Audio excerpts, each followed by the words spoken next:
Oi pessoal, tudo bem? Sejam bem-vindos e bem-vindas a mais um vídeo aqui para o canal. De novo com o pano de fundo, a Arena Batistão. Foi assim no Confiança e Sergipe, no Clássico Maior há 15 dias. Voltamos aqui para Confiança e Itabaiana pela penúltima rodada do Campeonato Sergipano. 0 a 0 que acabou sendo bom para o Confiança no fim das contas. O Dragão, com uma rodada de antecedência, já garantiu a primeira colocação da primeira fase. Com isso, está diretamente classificado à semifinal, não precisa passar pelo mata-mata da segunda fase em jogo único. Também já garante uma vaga na Copa do Brasil de 2026, assim prevê o regulamento da Federação Sergipana de Futebol. Foi um 0 a 0 e foi um jogo bem ruim, para ser honesto, assim, a gente tenta encontrar coisas positivas e tivemos algumas coisas positivas, mas no geral foi um jogo bem fraco tecnicamente. As duas equipes cometeram muitos erros técnicos. Os dois ataques ao longo do jogo tiveram espaços, tiveram condições de criar jogadas importantes, mas muitos erros de passe.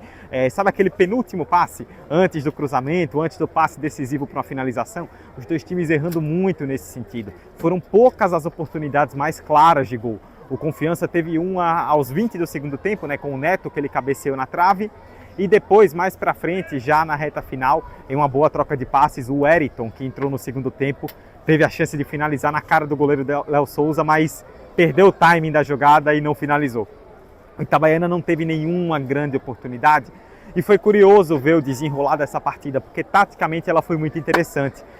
O Itabaiana, ele em tese tinha essa necessidade de vencer para fazer com que a disputa pelo primeiro lugar fosse até a última rodada. Mas na prática o Roberto Cavalo entrou com 3 zagueiros, Entrou promovendo a estreia do Fredson, entrou também com Luiz Fernando e com Gabriel Santiago.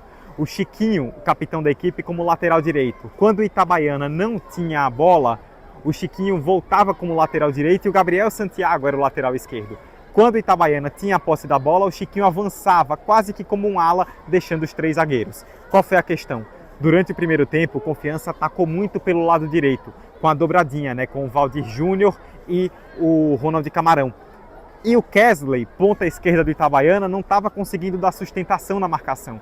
Então o Roberto Cavalo fez uma mudança durante o primeiro tempo, passando o Chiquinho para a lateral esquerda e o Luiz Fernando para a lateral direita. Então Gabriel Santiago volta para a zaga com o Chiquinho indo da direita para a esquerda e o Luiz Fernando, que era zagueiro, pela direita, sendo agora o lateral direito. Isso deu uma travada no Confiança. Depois da parada técnica, depois das mudanças táticas feitas pelo Roberto Cavalo, o Confiança, que teve o controle total do jogo nos primeiros 20, 25 minutos, deu uma murchada, parou, não conseguiu criar tantas oportunidades. O Itabaiana, defensivamente muito bem postado, quando foi encaixando sua marcação, segurou muito os laterais do Confiança, que são as grandes armas que o Confiança tem. O Ayrton teve até um pouco mais de espaço no segundo tempo, mas muito pouco no primeiro. O Valdir Júnior foi um pouco mais acionado, tanto que durante o segundo tempo o Vaguinho Dias coloca o Wellington para fazer essa dobradinha de laterais com o Valdir Júnior e quase deu certo, que o Wellington teve uma chance clara ali no final do jogo. No segundo tempo, o Itabaiana ele se soltou um pouco mais. A gente viu algumas mudanças importantes no intervalo, entrou o Romarinho no intervalo, Bruno Senna também, e o Itabaiana veio com mais intensidade, veio para cima. Nos primeiros 10 minutos a gente viu um tricolor indo mais ao ataque, mas não conseguiu criar tantas oportunidades. E aí o jogo foi ficando mais parelho, mais cadenciado. No fim da partida até a gente comentava aqui, que pareceu que o Itabaiana até estava um pouco satisfeito com o empate, O Confiança acabou indo mais para cima na reta final da segunda etapa, mas não conseguiu o seu gol. Ponto importante para o Confiança, prestar atenção, porque o Dragão joga agora na quarta-feira um jogo de prioridade máxima, como eu venho dizendo aqui em alguns vídeos no canal, contra o Parnaíba pela Copa do Brasil. E o Itabaiana deu pistas para o Parnaíba, do que pode ser feito para segurar um pouco esse ataque, que vinha fazendo gols em todas as partidas do Campeonato Sergipano e dessa vez passou em branco. O Itabaiana, ele demonstrou, na minha opinião, mais um passo de sua evolução. Eu venho falando em outros vídeos que o Tricolor, depois daquele começo ali um pouco complicado, com alguns empates, muitos jogadores fora por lesão, o time do Roberto Cavalo ele foi aos poucos evoluindo, ele vem crescendo. E hoje ele teve um grande desafio, Enfrentou a melhor equipe do campeonato, fora de casa, e segurou o empate. Óbvio, para o Itabaiano, o mais interessante era a vitória, pensando na briga pelo primeiro lugar. Mas o empate, pensando a longo prazo, eu não vejo como de todo ruim. Porque o Itabaiana, ele pega em casa na última rodada o Barra. É um jogo que deve vencer. E aí, confirmando a segunda colocação, ele parte como o melhor colocado dentre os times que vão para a segunda fase. Se o Confiança, por exemplo, não chegar à final, o Itabaiana decide tudo em casa. Então, garantir esse segundo lugar também é importante. O Roberto Cavalo me pareceu que ele pensou muito numa contenção de danos.